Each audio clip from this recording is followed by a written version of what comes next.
When I'm not casually mentioning to girls that I just happened to be in Paris the same week as a professionally executed jewel heist, I like to answer questions and comments that get on YouTube, so let's get to it. Sounds like an excellent aid for the secrets of the key of F sharp video that the world needs. Ho ho, F sharp. Everyone's least favorite key. So I've gone through like pretty much every key and done like the secrets of insert key, just to kind of show different tricks that you can do. I don't believe I've done F sharp yet, because it is probably the most hated key of everybody. Why is that? Okay, so let's just talk about the notes in the key of F sharp. We've got F sharp, G sharp, A sharp, B, C sharp, D sharp, E sharp, which isn't really even a note, and then F sharp.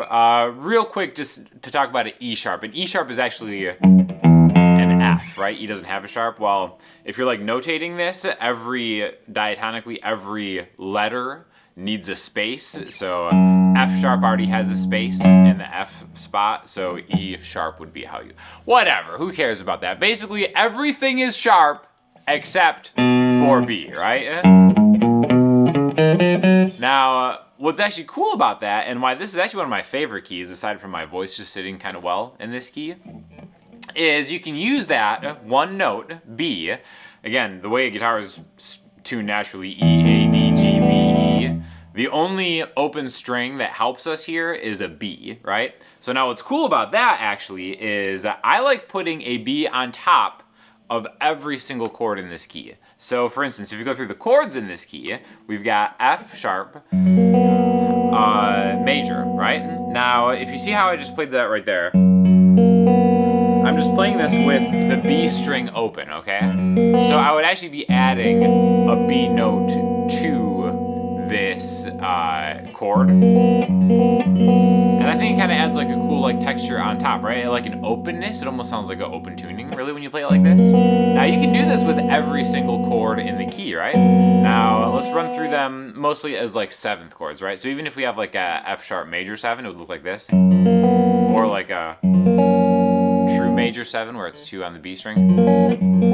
But I like having that openness, right? So we can run through all the chords in this key just like this, okay? So let's do that real quick. So there's F sharp, major-ish. G sharp would be 4E, 4D, 4G. And I'm leaving that open B on top of every single one, right?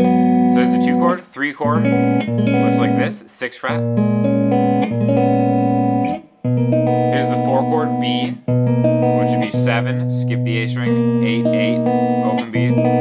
Here's that 5 chord, it's a dominant 7 chord, 9, 9, 8, 9, 10, open B, and then the 6 chord, right there, 11, 11, 11, open. So,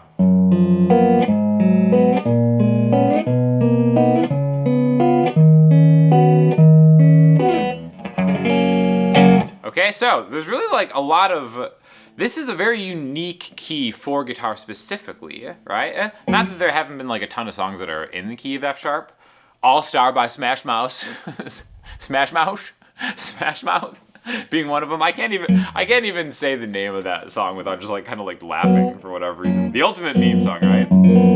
Now, the thing that stinks about this key is that E string is not helping us out. One thing that's kind of cool actually is if you just take an F sharp major and just open the B and the E string,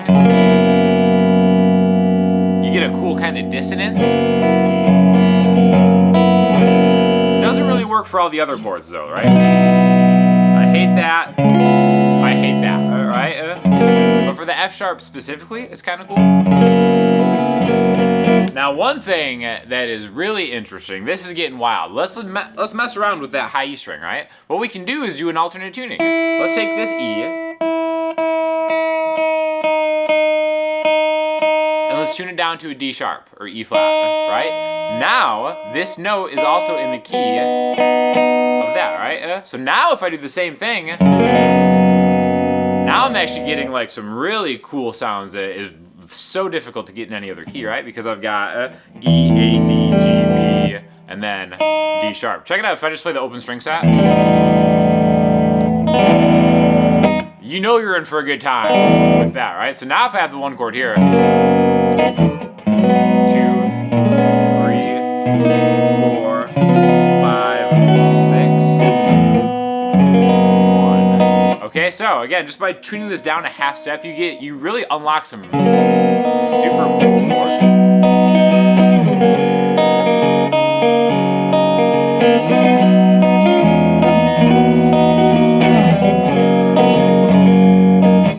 So that's like one thing that you can do that I think is really cool. Also, I'm rocking the Enya Inspire today. They're the sponsor of today's video. This is a really amazing guitar because you don't even need to have this plugged in, right?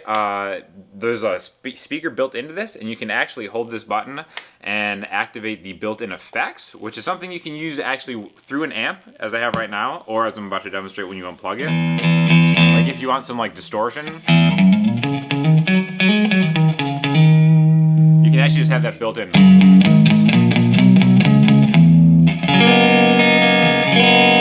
And then just kind of, you know, use that like this. Unplug it. Now I'm just going through the speaker. And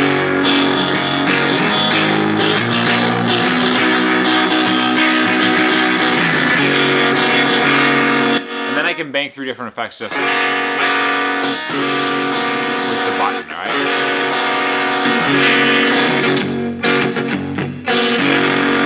Again, I like kind of just taking this around and playing this around the house because I don't need the amp, but I also think it sounds really great with, you know, the amp just plugged in. The other thing I want to do is, if we're talking about making this high E string something different, let's go even crazier and tune it up.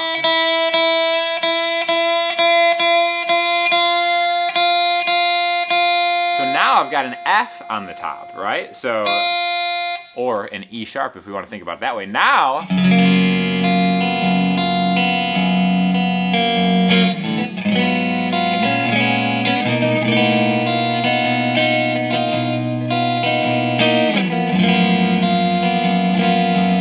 that's super interesting because now I've got this B and this F, which is a tritone. So by itself, that should be pretty bad, but it kind of works.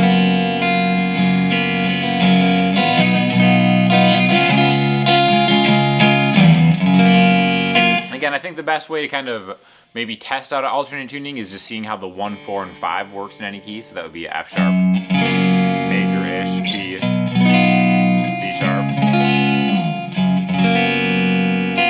Again, so I think that's really kind of cool, just like having a high F on top. Plus, it's like the power that you feel of riding the edge of snapping your high E string by tuning it up to an F is something that is really hard to replicate, right? That's jewel thief mentality right there, tuning your high E string up. I'm always scared enough I'm gonna break it just tuning it up to a natural E, which is why a lot of times I'll just keep my guitar down tuned. In fact, bonus tip, I like to keep my main acoustic guitar tuned to C sharp standard, right? Which is 3 half steps down. What's cool about that, in the key of F sharp, you can actually play all the chords in the key of A, the A major chords, and you actually end up playing in F sharp. So just kind of like a fun way to maybe experiment with different chord voicings by messing with the top 2 strings. And then, you know, kicking the stereotype out that guitar players don't like F sharp just because there are 6 full sharps and no naturals. Plus horn players hate it because they'd rather play in flats, so they'd rather call this, you know, G flat, but you know, forget them. We're classy guitar players because we got that Enya Inspire guitar. We got a fresh drawer full of priceless jewels that I'll never be able to resell on the black market. And what more could you want? That 5 to 6 chord move, that is gold, thank you. So let's keep this in F sharp. The 5 to 6 chord move, I did this on another video, is every time you want to go from the 6 chord to the 5 chord, it's super easy, right? So let's stay in F sharp. There's the 1 chord, 1, 2, 3, 4, 5, 6. So a chord move that goes from this chord to this chord or vice versa, right? And again, if we look at the chords, this is actually going to be a C sharp major and a D sharp minor. What's really cool is maybe just going,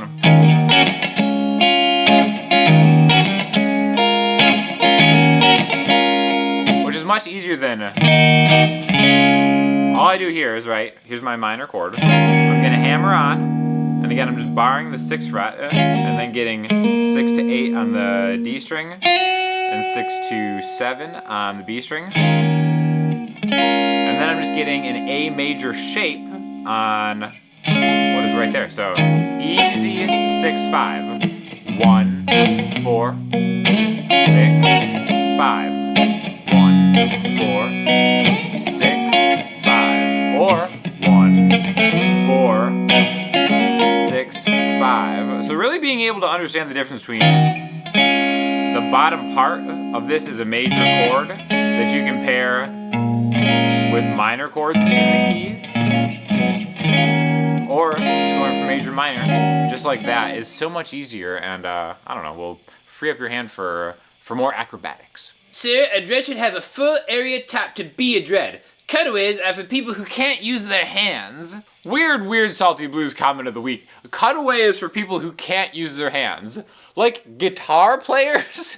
I don't know if this was on an acoustic guitar video, but I've never heard anybody hate on acoustic guitar cutaways, because I don't know, sometimes it's nice to be able to go and play the higher notes whether you're on an electric guitar or an acoustic guitar. But wild take for the Salty Blues comment. But at least they were nice enough to start with sir. Here's your emotional validation from the comments for the week. How do you avoid YouTube copyright school master giving you the cane? So there's always some kind of copyright nonsense going on YouTube. How I personally avoid it is by never making any money ever, right? So usually you don't get in trouble for copyright things, but what happens, like if I post like a cover or a song about some Jimi Hendrix stuff, somebody will put a copyright claim on it, and all the AdSense money will go to whoever puts a claim on it. Now, because YouTube is so broken in their infinite wisdom, the Jimi Hendrix estate doesn't get the money, but just some rando who's like, I own it, JK LOL, that's my copyright, and it'll just give some random like shyster all the money. But what I do is I just try to avoid using anything that might even be copywritten. Every now and then I'll do a cover or something with like a friend just to kind of do it for fun, knowing it's not gonna make any money. Because guess what, guys? It's not all about money. Sometimes I just want to put music up on the internet. I don't need to get paid for everything. But that is why it's awesome having cool sponsors like Enya kind of throw stuff my way, and I'll have an affiliate link in the description if you guys are interested in the Inspire, because they keep it viable to even like have a YouTube channel in this era where AI and copyright and the tech companies are really squeezing out actual human creators. So thank you so much to Enya. Thank you to you guys for supporting the channel and like the Patreon and like joining the newsletter and stuff, because it means a lot to me, and it keeps making me inspired to put up copyright material. For listening homework, I'm going to turn you on to a band called Weyes Blood. This has been my airport listen. I've been doing a lot of travel recently, hence the Jewel Heist, etc. And just really cool music. So thank you again to Enya for sponsoring the video. Let me know if you guys have any comments or questions. Would love to do more QA videos if I get some cool questions and stuff. And I will talk to you guys in the next one. Thanks a lot for watching.